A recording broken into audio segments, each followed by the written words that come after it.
سلام، شما را با تازه‌ترین خبرهای ورزشی آشنا خواهیم کرد. امروز درباره 3 محاربه مهم برایتان نقل می‌کنیم. رقیبان محمد نعیمов و اعظم غفورов ورزشکاران شناخته تاجیک معین شدند.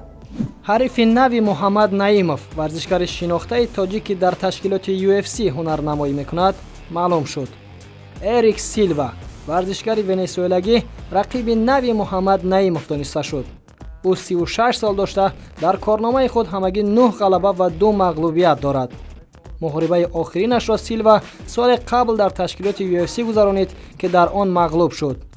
اما محمد نعیمov ورزشکار تاجیک باشد تقریبا 2 ماه پیش محاربه دوم خود را در تشکیلات UFC با نتانیه وود با رکورد 20-5 برگزار کرد و در آن غلبه به دست آورد.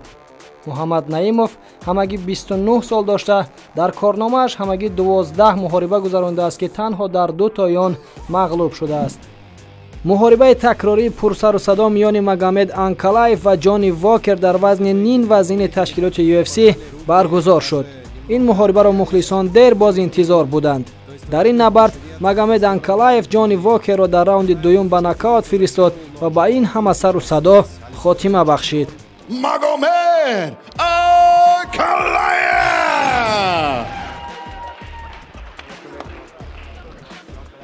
محاربه نوبتی اعظم غفورov ورزشکار دیگری تاجیک که در وزن سبک تشکیلات ACA می جنگد معین شد.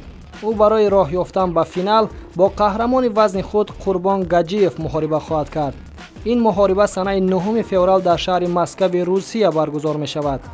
اعظم غفورov در کارنامه خود 1 باخت و 11 غلبه را ثبت کرده است. حریف داغستانی او قربان گاجیف باشد با رکورد 19-3 شناخته می شود. شما چی فکر دارید؟ در این محاربه ها کی غالب می آیند؟ فکر خود را در زیر این نوار بنویسید.